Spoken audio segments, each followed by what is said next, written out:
Hello everyone, welcome to ELI, the place where you get your daily dose of inspiration for entrepreneurship.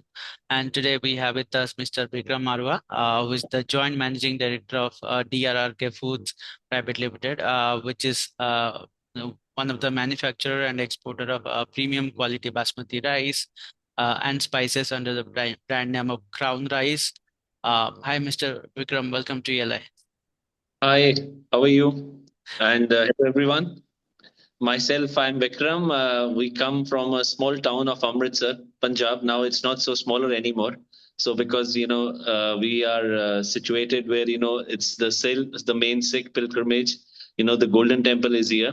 The throughout the world we have a lot of visitors. So if I can say, maybe we are hosting almost 70 to 80,000 visitors every day to the holy city of Amritsar. So, just as a brief about our company first. So, our company name is DRRK Foods. That it's like an evolution from a company called Daulat Ram Ramesh Kumar. So, Daulat Ram is the name of my great grandfather, and Ramesh Kumar is the name of my father, who is still actively working with us and looking after the administration in the company. So now the company was established in the year 1967, and precisely I'm the fourth generation running the same business. But of course, over the period of last, you can say 5 decades, the dynamics of the business have changed. Our moral values are still the same. So this is what keeps us going, and we have always learned from our forefathers, to work honestly. Okay, honesty is the best policy that our family has taught us, and we are following the same principle in our daily lives. So whether it is for in terms of business, or in terms of even the personal relationship, or even the family, the relationships throughout. So we feel being honest is the best thing that anyone can do, and it doesn't cost you anything. It looks very difficult at sometimes, but I think if you're honest, so definitely, the God gives you a lot of strength to go on, and you will always come out successful. So more about the company. 2013, actually, we became a private limited company, and before that, it was a still partnership where because the company was growing bigger. So me and my elder brother, who's also the MD of the company, Mr. Amit Marwaha, and my father, Mr. Ramesh Marwaha. So we three decided, as we are going global, and it's a corporate business, and corporate, business style we have, induced in the company. So we have to do things how other corporates are doing it. So throughout the journey of our life, of our business life, we have always been, you can say, honest taxpayers. And we have been always doing our best in terms of the corporate governance in the company, whether it was private, this partnership company, or now it's a private company. So it's a fully corporate governed company. And as we are from you can say family history, like dealing in rice and agro products. So the challenges that my father or my grandfather used to face, those challenges are not there. So we are basically facing another challenges. So just precise, just an example. My father and my grandfather, when we were discussing, they never had any issues related to the pesticides. But now in our journey, in our today's business, because the prices of the crop are much higher. So, and the farmers are quite able to source the pesticides easily. That's why the use of pesticides is still not, you can say, done properly.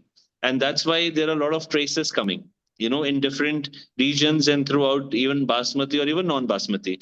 So our the the hardship that we are facing, while the in terms of the export markets, that's throughout picture for the entire India, actually. The pesticide levels are very high. The government is actively working on it. Our trade promotion councils, our trade organizations, as well as the individual companies like us or the other major brands in the country.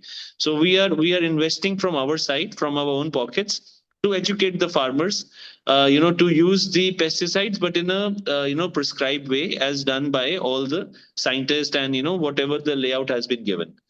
But I think still, because it lot of things depends on the the literacy rate also. As the farmers, now they are, I mean, they're making good money, And the kids especially, they are not ready to do farming, and they are looking out for other avenues in the country opening up, because of this, the new and things, IT is coming up, there's a booming. So that's why the farmers, they are not able to get the right source of manpower for them, and they have to hire the uneducated people only for doing the farming. So that is one cause. Secondly, because as we are going global, so the issues that were faced earlier are, they were to have some, the logistics part and all, because earlier days, logistics was a big issue. Now, with the good roads in the country, the logistics is not an issue. And but the other thing is, the global, logistics is a challenge. In the recent years, we have been seeing, the war broke out in Yemen, the Red Sea crisis has come, after the COVID, different, you can say, the ocean freights were actually, three times of what they were actually, doing. So the companies like Maersk and all, so they actually showed the maximum profit, in their entire journey or in their entire business life during and after the COVID years. So, things are different, if we compare. So my journey as an entrepreneur in my family, in my company, it started in the year 2003.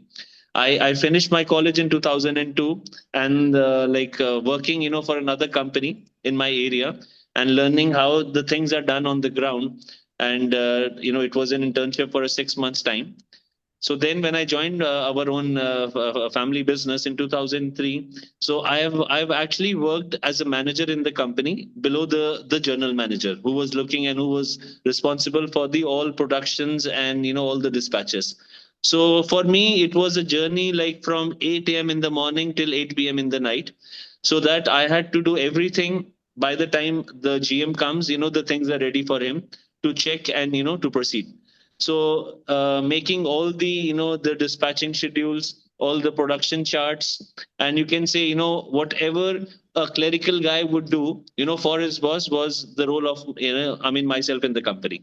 So I have learned from ground zero, where each and everything was known to me, and I was doing it like with the help of like paper or computer or whatever, just to make all my reports ready, so that my GM, my boss, when he comes, so he has the right knowledge of what has happened the previous day and what he has to plan today.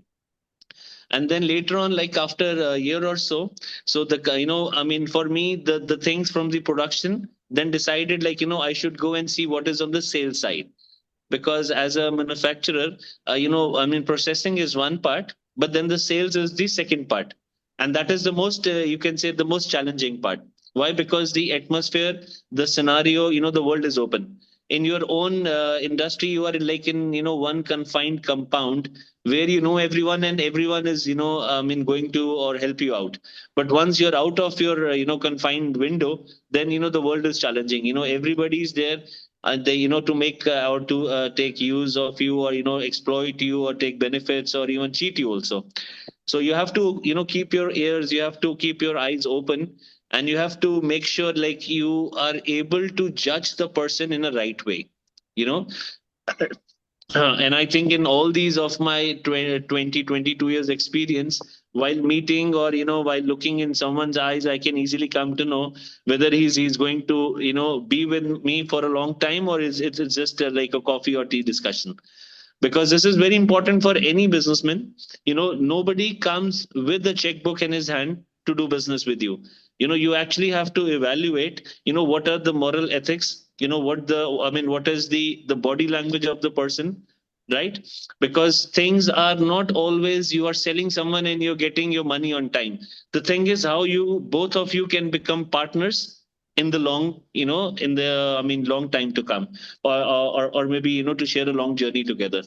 So that is very important, as I would really tell everyone to think about it, travel with people more and more. Because what I have learned, and this is my own study, if I want to do business with anyone, I make sure I travel with that guy at least for 2 to 3 days. It could be the frequent market visits, it can be to any holy pilgrimage also. Because in once you are together, and once you're traveling, anyone and everyone show their real colors. So you have to pick up the right things, you have to pick up the wrong things to understand whether the guy who's going to work with you is the right guy for you, or for your company, or he's just like, one other guy where you can, who will leave you in the middle. So that's the core mantra I've shared. Got it. Got it. So we will now discuss about some of the individual items we just spoke briefly.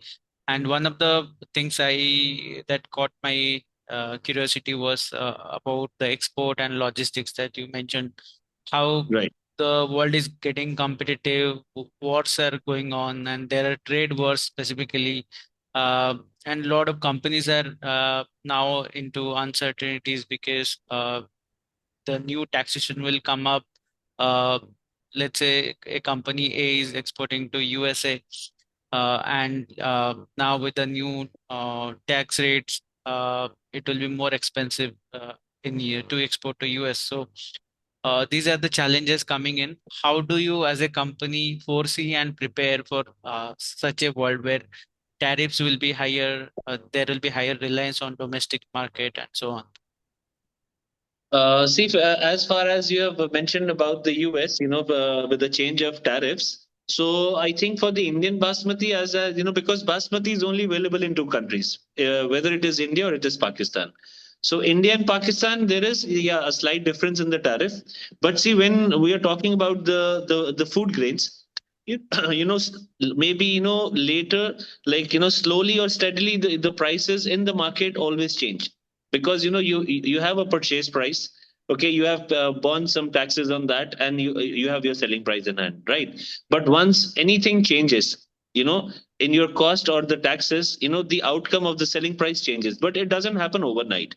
And everyone who's running a brand, they are always covered with some stocks, because the branded prices in the market cannot be changed frequently.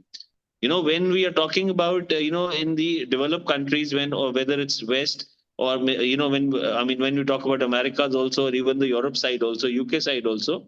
So basically the shelf prices are fixed. When the tariffs will come, they will come for everyone. And now the main thing that any entrepreneur that has to see whether he can be able to absorb the difference for that limited time, because it will not continue for long.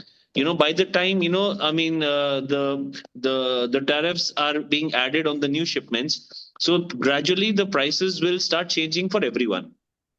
So the government tariffs and all, really, for me, it is never challenging. It is just the time, barrier is there, yes, of course.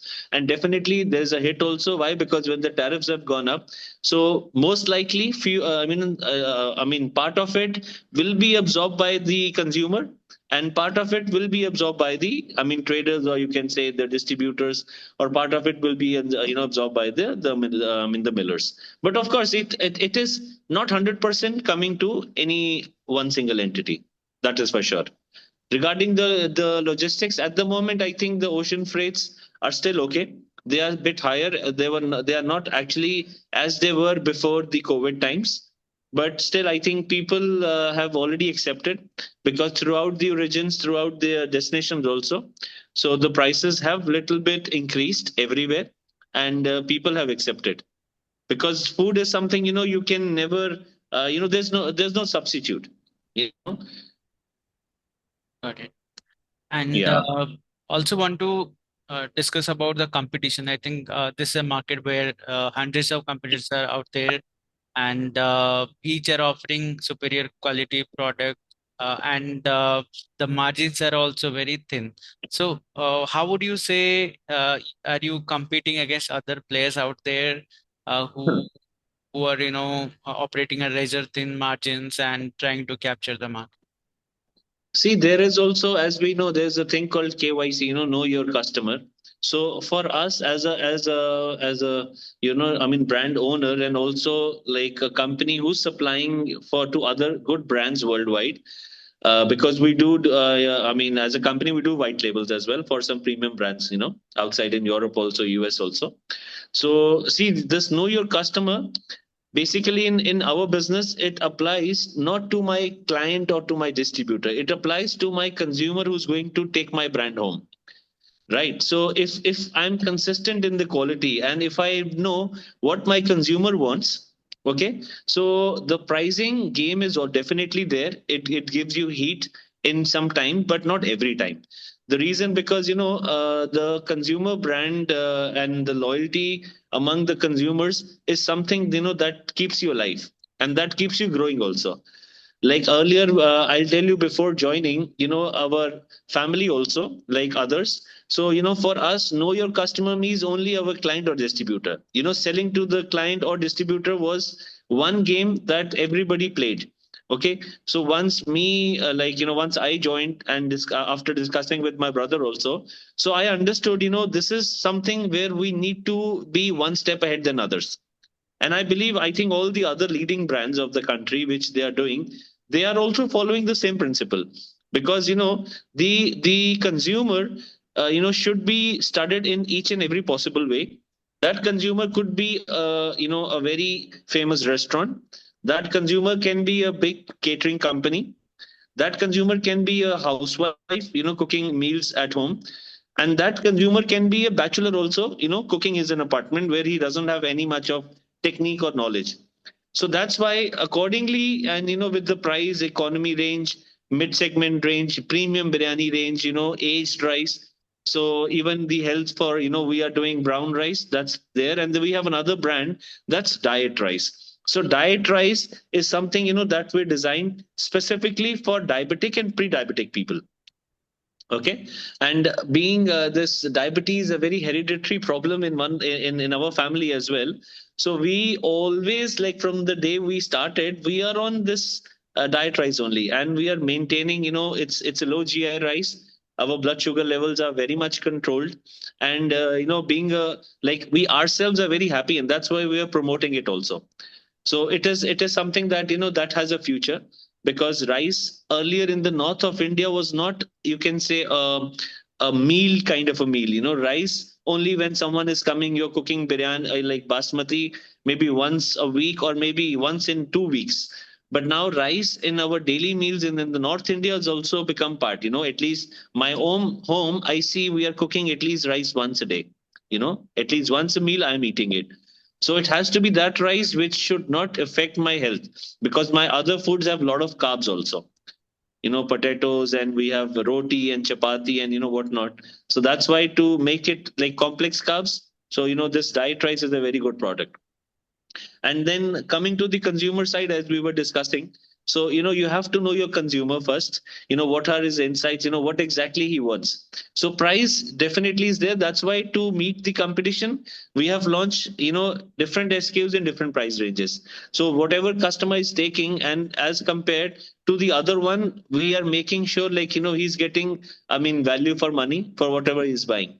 But in the end, it is the loyalty that I think is giving us the continuous growth in the company. And it is all because of the quality. Uh, I think you would agree that the domestic market is also booming right now, especially in the premium to luxury category. And I feel basmati rice comes in the premium category. There is normal rice True, and there is basmati rice. true, very And true. every year the consumption pattern is shifting towards basmati rice. People are consuming more basmati rice compared to Absolutely. normal rice. And even like you mentioned, in North India also, which used to be a roti based diet primarily, is now shifting towards basmati rice. Uh, Right. how would you say is the market going to behave in future, and how are you planning to further conquer Indian pellet, and what are the new such trends that you have been observed? See, I would say, like, after COVID, because see, rice is, as you know, rice is available or is grown in each and every part of India today. If you go to Bihar, you have a local rice. You go to Jharkhand, you have local rice. Even you go to Bengal, they have different kinds of rice varieties. In the south also, there are plenty of varieties that you must have heard, like the Surti kolam is there, Palakkad Matta, and then Sona Masuri is there. These all are healthy rice. I will not say anything, but yeah, Basmati is, you like, the queen of rice. That's how we call it. And it has fragrant rice, with the cooking, like twice the grain size it cooks, after boiled. And that's why. But after COVID, I would say thanks to the delivery partners during the COVID time, and after COVID also for a while, people in the south or in the north also who were consuming the local available rice, they were given kilo pack, 1 kilo that was allowed usually by the carriers, and people were ordering home. And because Basmati as a brand was always there, when we talk about south of India, so people were eating outside, that were, in the biryani hotels, restaurants, or, where they are serving good biryanis. But at home, people were not consuming Basmati. They were consuming more of the local regional rice. So then what happened when they were home and they were not allowed to go out, and when they ordered, on the all delivery apps and all, so they were given, a pack of 1 kilo Basmati, which was our brand, which was other premium brands also. So they had the taste of Basmati. Some of the families had tried Basmati that for the first time, and it only happened, the game changer was after COVID. So now we are getting a lot of demand from the, the interiors also, like in southern India. If we talk about all the major states, Tamil Nadu, then Telangana, Andhra Pradesh. So in the main towns, major towns, yes, you get a lot of, places, good biryani outlets, good restaurants serving biryani, different kind of cuisines also. But if you still go to the interiors of, all these states, if you are ordering biryani, you will be served biryani in the local regional rice. But now those things are changing, and these states, especially the coastal area, as the cuisine is going very well with fish, curry, and all those things, so biryani is playing a very good role. And biryani, when it is cooked from Basmati itself is queen, as I told you. So, the very good taste, appearance wise, it is very good. And it is it's actually a healthy rice, because the Basmati that, the people are processing, or like we are processing today. So it is, some of them, they are low GI, or some of them were, very close to low GI rice. So that's the reason people actually eat too much, and they don't feel heavy. It's very light, very good taste. It's a sweet taste, because the name, as it suggests, Basmati, it's made like, from in the it's grown in the land of five rivers only. So that's how, they, Bas means, this khushbu. Yes. Okay. Yeah. So that's how, this name came like this. So, today the growth in India, for the Basmati is also, it's tremendous. So that's why, our company, as a plan, we are coming up with a new facility that will be operational, hopefully by 2026, and crop, and it will be in Madhya Pradesh. So from there also, it will be easy for us to, you can say, cater to the markets, that's Deccan and South mostly, because from our North Indian plant, that's in Punjab, Amritsar. So we are now catering to the, to the entire India, but that the new plant that will come up, so that will give us a leverage to handle our, the Deccan customers, as well as it will help us for the export market also, because that, the new states where the government has introduced some new Basmati seeds which are hybrid, and they're hybrid because, farmers are, they don't require to use too much of pesticides. So it's good, it's in a healthy way, because the land is very fertile there, and the farmers from the north side, Punjab and Haryana, only migrated there, so they actually know, how to cultivate Basmati. So that's also a growing stage in the coming time. Uh, I read it somewhere that the company is innovating in front of adding new products to the portfolio, new varieties of rice, like you mentioned, the diet rice, and also in terms of packaging, sorting, grading unit that I think has come up in the company. So just want to understand, how are you going about innovating in every front as a uh, agri-based company? What are the different innovation initiatives that you've been taking? See, we as a company, we have plans, to launch ready to cook rice. Ready to eat. That's what we call it, heat and eat. So that's going to be under the frozen division. And apart from that, we are also planning to, innovate in this rice crackers, because the broken, after the polishing of rice, the head rice, we do get broken also. So if we are traveling to abroad, like Europe side or even anywhere abroad, like in US also, so we get to see a lot of chips that are not made of corn, but that are made of rice, and they're very healthy also.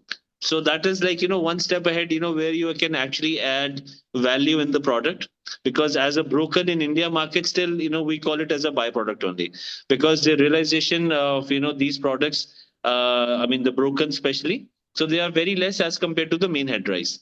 So while innovating and entering into the the snacks and chips and frozen, so we see that is one way where we can actually add value to the current business. And also it is a growing market, as we all know. Yeah, the snacking food market is growing, and especially when we talk about snacking food, I think the healthy snacking is the new thing today. Got it. Uh, the final aspect I want to cover is around government. So I think you are in a unique sector where you have to you get influenced by whatever government does. Firstly, because it's related to farming, so government is always backing farmers, giving them schemes, loans, etc. Because of strategic interest. So you also get influenced by whatever government does, and also because of manufacturing, you also can leverage the PLI schemes and everything that is coming up by the government. So how have you, be over the years, how have you leveraged the government help that comes, and what are the regulations that has, made it difficult for you? I mean, both side, the pros and cons of, operating in the domain that you are in. No, no, I will not say. See, I'll be very honest. I truly believe when I see the signboard says "No farmer, no food," it is very true. What we are doing is not even 10% of what a farmer does. To grow the crop and to get the end result. So their life is very tough. No matter whatever the government is doing, I believe still it is not enough. The farmers, they face a lot of hardships. I mean doing and going through the current tough times, the weather changes and all, while we are sleeping at home, the farmer and his family is sitting in their fields looking at their crops getting damaged. That is something that I really feel, as much as we all can do and the government can do, we should do for them, because they are the actual people who are bringing food on our table. you know no matter how much IT we have, no matter how much engineering goods we have in the country, but in the end of the day, you need food on your table. And if there is no farmer there to do that, so we all are going to sleep hungry, or maybe we'll be on the synthetic food that we don't want to. So, and so far, I'll be honest, I think I have never felt, or as a company, we have never felt like we are facing any issues if the government is doing leveraging, even the finance schemes, or whatever the government has been doing, because there are a far wise and wiser advisors to the government, even to the BDOs, the block development officers and all, who are actually trying to make the farmer's life easier and better. So I still I see now, and there was a time when we could hardly see tractors in the farms. That was like long, long back. But yeah, when I was a kid, I used to see. There was like in our town, in our village, my own ancestral home. So there were three tractors, and you can say thousands of acres. And still people were using their own like plows and all, cows and all, bullocks, carts I've seen in my life. But now at least if any, there's a family of, see, maybe who owns like 5 acres of land, of 10 acres of land, and he has a tractor, to do the farming. So things have become better only. This is, I think, with the help of government, with the help of trade, farmers are able to get or reap I mean benefits, so their life is becoming easier. This is what I see in the the northern states. But yes, when we switch on the TV and we still feel there are farmers who are committing suicide. I think it is happening still in some parts of India. Could be in the southern states, could be in the Deccan states also. MP, Jharkhand, I still feel. Why? Because see, the land there is not good, and the farmers, after even putting a lot of hardships, still he's not able to get the produce. And end of the day, see, when we start our day till the night, if we actually feel we are spending, it could be for anything, for our livelihood. Mm. And if you have no income but you're spending in all 30 days, all 365 days, so end of the day, you will become, you will be under the, I mean, debts and all. So end of the day, if you're not getting the right help or right support from the government and all, so people find this way as the only, option for them to end their life and, get stress free. But yes, and in the north, now those things are not there. Thankfully, the government has done their bit, trade organizations have done good, and the farmers are also quite hardworking. And thanks to our, Mother Earth, the land here is very good, very fruitful, and farmers are able to, I mean, reap good harvests here. Okay. Yeah.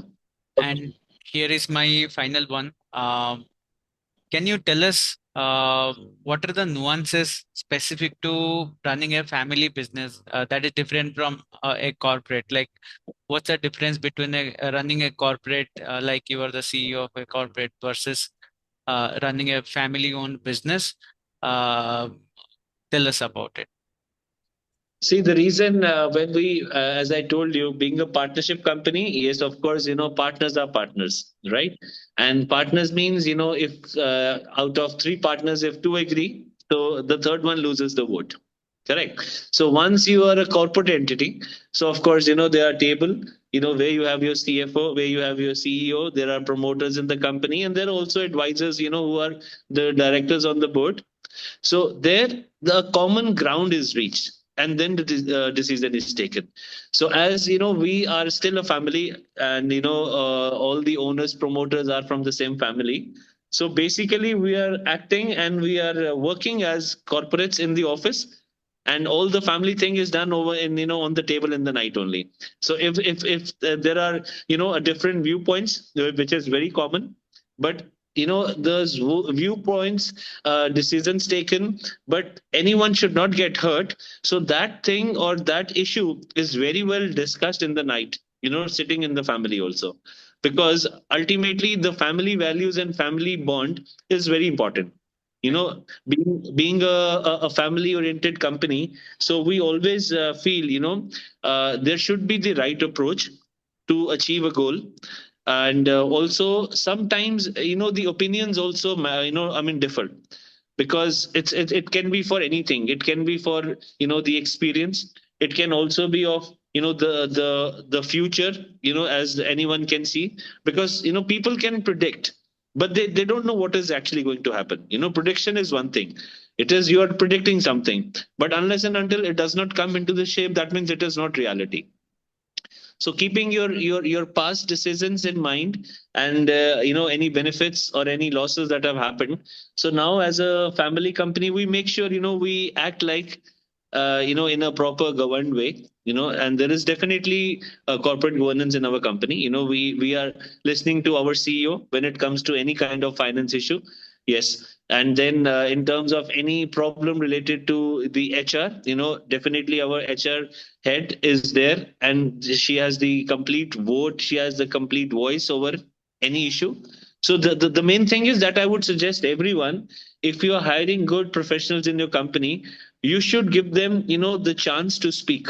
Their voice should never be, I mean, pressed down. They should be heard. That is why, the professionals are not ready to join, family oriented companies, because they're the owners and the promoters. They bring on people, but in the end they are doing what is, what looks right to them. So then there is no point, bringing professionals there. So the professionals, you should have more voices, and you should have more, you can say, opinions to discuss. And I think, more the merrier. Right. Yeah. Well, on this note, I think we have come to the closure of the session. Thanks for joining us, Mr. Thank Vikram. you so It was much a for pleasure, hearing me out. Yeah, thank you so much. and have a good day. You too, brother. You too. Take care, everyone. Thank you. Thank you, sir. Thank you, Thank Nivedita.